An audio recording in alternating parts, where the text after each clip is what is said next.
नमस्कार, मी प्रियांका नागरे आज तुमच्यासाठी एक नवीन जॉब अपडेट घेऊन आलेली आहे. आपण दररोज वेगवेगळे जॉब अपडेट्स मराठीमधून इथे सांगतो. आजही एक नवीन जॉब अपडेट घेऊन आलेली आहे मी.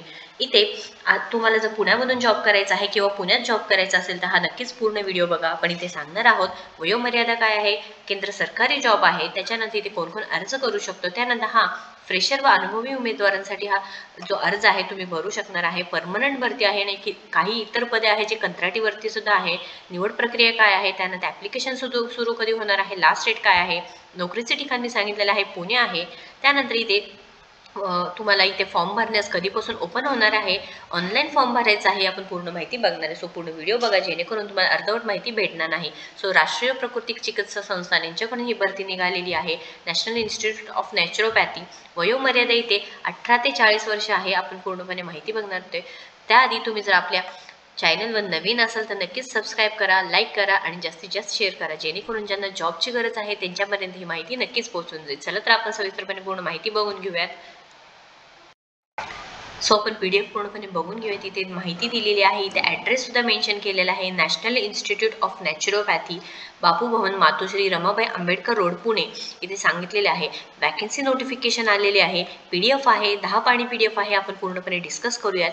इथे ऑनलाईन ॲप्लिकेशन करायचं आहे. डायरेक्ट रिक्रुटमेंटला 3 रेग्युलर पोस्ट आहे आणि 39 कॉन्ट्रॅक्टर पोझिशन्स आहेत. म्हणजे एकूण 43 जागा आहेत. तिथे 44 जागा आहेत. तिथे 30 post national institute of naturopathy सांगितलेलं आहे. आणि ऑनलाईन ॲप्लिकेशन 19 जानेवारी 2024 पासून सुरू होणार आहे आणि last date for submission 18 Feb आहे. Candidate has to submit online application separately for each post, payment to be made for each post separately. म्हणजे काय, प्रत्येक पोस्ट तुम्हाला ॲप्लिकेशन वेगवेगळं भरायचं आहे आणि प्रत्येकासाठी इथे वेगवेगळी फीज आहे. आणि मेन इथे उद्देश सांगितलेला आहे बघा, no fees to be paid for contract position. म्हणजे जे कॉन्ट्रॅक्टवरती पोझिशन आहे त्याच्यावरती कोणतीही फीज घेतली जाणार नाहीये. इथे बघा नंबर ऑफ पोस्ट सांगितलेला आहे. Eligibility criteria for various regular vacant post सांगितलेला आहे बघा. क्लोजिंग डेट 18 फेब्रुवारी 2024 संध्याकाळी 5 वाजेपर्यंत आहे. पे स्केल सांगितलेलं आहे. मॅक्सिमम तुम्ही 35 वर्षाचा असेपर्यंत तुम्ही फॉर्म भरू शकणार आहे. म्हणजे 35 वर्ष हे age as on closing date सांगितलेलं आहे. इथे सॅलरी बघा 35,400 ते 1,12,400 पर्यंत भेटून जाणार आहे तुम्हाला. म्हणजे इथे अकाउंटंटसाठी आहे. नेम ऑफ पोस्ट सांगितलेला आहे. इथे तुमचं BCom झालेलं पाहिजे आणि at least 5 years experience in government, semi government किंवा ॲटॉनॉमस बॉडीजमध्ये पाहिजेलं आहे. एज्युकेशन पूर्ण क्वालिफिकेशन आहे, तुम्ही इथे चेक करून घेऊ शकता. त्यानंतर name of post lower division क्लर्कसाठी सांगितलेलं आहे. 1 अनरिझर्वड आहे. इथे पे स्केल 19,900 ते 63,200 पर्यंत भेटणार आहे. एज क्रायटेरिया 18 ते 25 भेटणार आहे. तुम्ही जर कमीत कमी 12वी पास असाल किंवा त्या इक्विव्हॅलेंट क्वालिफिकेशन असाल तर तुम्ही इथे नक्कीच इथे ॲप्लिकेशन करू शकणार आहे. Typing speed on computer 35 words per minute सांगितलेलं आहे आणि इंग्लिशचा 30 words per minute in Hindi असं सांगितलेलं आहे.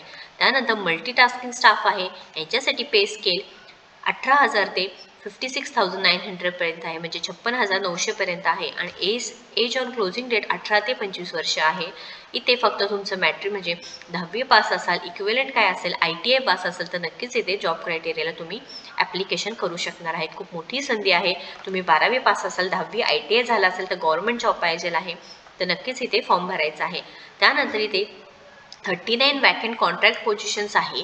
जे रेडिओलॉजिस्ट आहे, सोनोलॉजिस्ट आहे, पॅथॉलॉजिस्ट आहे ते 47,000 सॅलरी असणार आहे. 40 वर्षापर्यंत इथे एज क्रायटेरिया वयोमर्यादे दिलेला आहे. एज्युकेशन आहे ते MBBS ग्रॅज्युएट पाहिजेल आहे. तुमचं डिप्लोमा और MD झालेलं पाहिजेल आहे. फिजिओथेरपिस्ट आहे. नेम ऑफ पोस्ट 38,000 झालेला आहे. 40 वर्षाचं एज ऑफ क्लोजिंग डेट सांगितलेलं आहे. बॅचलर्स डिग्री पाहिजेल आहे. त्यानंतर 2 इयर्स प्रॅक्टिकल एक्सपिरियन्स पाहिजेल आहे. त्यानंतर name of post medical social worker 30,000 salary सांगितलेलं आहे. 40 वर्षापर्यंत इथे एज क्रायटेरिया आहे. स्टाफ नर्स आहे 22,000 सॅलरी, 40 वर्षापर्यंत वयोमर्यादा. त्यानंतर BSc तुमचं nursing, BSc nursing from Indian nursing काउन्सिलमधून झालेलं पाहिजे किंवा डिप्लोमा वगैरे तुमचं झालं तरी चालेल. तुम्ही ते एज्युकेशन क्रायटेरिया एकदा चेक करून घ्यायचं आहे. त्यानंतर इथे नर्सिंग असिस्टंटला 2 जागा आहेत. 22,000 सांगितलेले आहे सॅलरी. इथे 10वी पास असेल आणि पास फ्रॉम रिकग्नाइज बोर्ड किंवा फर्स्ट एड सर्टिफिकेट पाहिजे आहे सेंट्रल किंवा स्टेट गव्हर्नमेंटकडून. आणि 1 इयर एक्सपिरियन्स इन हॉस्पिटल. जिथे एक्सपिरियन्स आहे तिथे तुम्हाला एक्सपिरियन्स मेन्शन केलेला आहे. जिथे फ्रेशरची गरज आहे तिथे एक्सपिरियन्स मेन्शन केलेलं नाही. हे तुम्ही चेक करून घ्यायचं आहे. त्यानंतर लॅब टेक्निशियन आहे.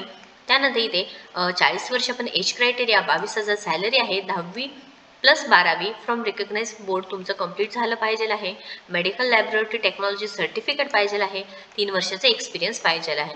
नॅचर क्युअर थेरपिस्ट आहे, नंबर ऑफ पोस्ट 12 आहे, 22,000 सॅलरी आहे, 40 वर्षापर्यंत इथे एज डेट आहे. ट्रीटमेंट असिस्टंट ट्रेनिंग तुमचं TATC of 1 year duration from NIN और CCRYN हे तुमचं कंप्लीट झालेलं पाहिजे किंवा और nursing diploma in naturopathy and yoga therapy हे सुद्धा त्यांनी मेन्शन केलं. इथे डिझायरेबल जे आहे ते बघा, proficiency in Hindi and English languages, knowledge of computer operation म्हणजे तुम्हाला कॉम्प्युटर चालवणं आलं पाहिजे आहे आणि हिंदी आणि इंग्लिश यायला पाहिजे आहे. प्लंबरसाठी एक जागा आहे, 18,000 सॅलरी आहे, त्यानंतर 10वी पास पाहिजे आहे आणि तुमच्याकडे प्लंबर ट्रेडचं इंडस्ट्रियल ट्रेनिंग इन्स्टिट्यूशन पाहिजे आहे. इलेक्ट्रिशियनसाठी जागा आहे, 18,000 सॅलरी, 40 वर्षापर्यंत तुमची एज क्रायटेरिया आहे, higher secondary from recognise board सांगितलेलं आहे आणि पास इन फिटर इलेक्ट्रिशियन म्हणजे तुमचं इलेक्ट्रिशियनचं तुम्हाला काम पण आलं पाहिजे आहे, इलेक्ट्रिशियन ट्रेड्स एक्झामिनेशन तुम्ही पास झालेलं पाहिजे आहे. त्यानंतर लॉन्ड्री अटेंडंट आहे, 18,000 सॅलरी आहे, नॉट एक्सिडिंग 40 इयर्स सांगितलेलं आहे, यांची जी 10वी + 12वी फ्रॉम रिकग्नाइज बोर्ड सांगितलेलं आहे, 5 इयर्स वर्किंग एक्सपिरियन्स आहे, laundry supervisor attendant in A reputed hospital और इन्स्टिट्यूशन सांगितलेलं आहे. त्यानंतर गार्डनर आहे, 18,000 सॅलरी, 2 पोस्ट आहेत, 40 वर्षापर्यंत तुमचे एज क्रायटेरिया आहे, 10वी तुमची झाली असेल तरी सुद्धा चालणार आहे आणि nursery training from state government सांगितलेलं आहे. हेल्पर म्हणजे आया किंवा वॉर्ड बॉय आहे, 18,000 सॅलरी आहे, 4 पोस्ट आहेत, 40 वर्षापर्यंत एज क्रायटेरिया, तुमची 10वी झालेली पाहिजे आहे किंवा 3 वर्षाचा experience as a ward boy IN hospital. Caretaker आहे, 25,000 सॅलरी सांगितलेले आहे, 40 वर्षापर्यंत एज क्रायटेरिया आहे, a degree from a recognized university, 3 years experience working in a medical or college hospital of repute सांगितलेलं आहे किंवा डिझायरेबल म्हणजे PG diploma in material management किंवा management from a recognise board सांगितलेलं आहे. नेक्स्ट आहे office assistant म्हणजे admin stores आणि अकाउंटसाठी 20,000 सॅलरी, 1 पोस्ट आहे, 40 वर्षापर्यंत वयोमर्यादा आणि त्यांचं हे एज्युकेशन क्वालिफिकेशन म्हणजे गुड कम्युनिकेशन पाहिजे आहे, ग्रॅज्युएशन पाहिजे आहे, त्यानंतर इंटरपर्सनल स्किल चांगली पाहिजे आहे, कॉम्प्युटर नॉलेज पाहिजे आहे, MS word, MS excel, power point हे सिम्पलच्या बेसिक गोष्टी ते आलं पाहिजे आहे. ड्रायव्हरचं आहे पोस्ट 20,000 सॅलरी आहे, 2 जागा आहे, 40 वर्षापर्यंत एज क्रायटेरिया आहे, इसेन्शियल 10वी पास पाहिजे आहे, ड्रायव्हिंग लायसन्स पाहिजे आहे, लाईट अँड हेवी व्हेकल्स आणि 3 वर्षाचा एक्सपिरियन्स पाहिजे आहे. नंतर रिसेप्शनिस्ट आहे, फायर अँड सिक्युरिटी आहे, फायर अँड सिक्युरिटीला 38,000 सॅलरी आहे, रिसेप्शनिस्टसाठी 20,000 आहे. त्यानंतर लायब्ररी असिस्टंट आहे, मेडिकल रेकॉर्ड कीपर आहे, स्टोअर कीपर आहे, अशा बऱ्याचशा जागा आहे, तुम्ही ते एकदा चेक करून घ्यायचं आहे. ते एज्युकेशन क्रायटेरिया काय आहे, सॅलरी काय आहे आणि इम्पॉर्टंट इन्फॉर्मेशन आणि इन्स्ट्रक्शन दिलेलं आहे. कॅन्डिडेटला separate online application separately form करून फिल करायचं आहे आणि ते मिनिमम इसेन्शियल क्वालिफिकेशनला मॅच झालं पाहिजे आहे. On the basis of desirable qualification इथे सिलेक्शन होऊन जाणार आहे. त्यानंतर इथे अजून मेन्शन केलेलं आहे की सर्टिफिकेट कोणतं लागणार असेल तर ते भरायचं आहे. फीसचे ॲप्लिकेशन बघा, इथे अकाउंटंट आहे, जनरल आणि OBC ॲप्लिकेंटसाठी 500 आहे, SC ST WS ॲप्लिकेशनला कोणतीही फी घेतली जाणार नाही. LDCला 500 आहे आणि SC ST WS NIला नील म्हणजे कोणतीही फी घेतली जाणार नाही. MTSला 500 रुपये फी आहे म्हणजे जनरल OBC ॲप्लिकेंट्सला आणि बाकीच्यांना कोणतीही फी घेतली जाणार नाही. फी कोणत्याही पद्धतीने रिफंड होणार नाही हे सुद्धा इथे मेन्शन केलेलं आहे. कोणाला जॉबची गरज आहे असेल तर नक्कीच इथे हा जो व्हिडिओ आहे जास्तीत जास्त शेअर करा, जेणेकरून हे बघा 10वी झालेली आहे, 12वी झालेली आहे, ITI झालेले आहे, असे बेसिक जे ज्यांना एज्युकेशन झालेलं आहे बट जॉबची गरज आहे त्यांच्यापर्यंत ही माहिती नक्कीच पोहोचवा आणि आपल्या व्हिडिओला लाईक करा, आपल्या चॅनलला सबस्क्राईब करा. थँक्यू.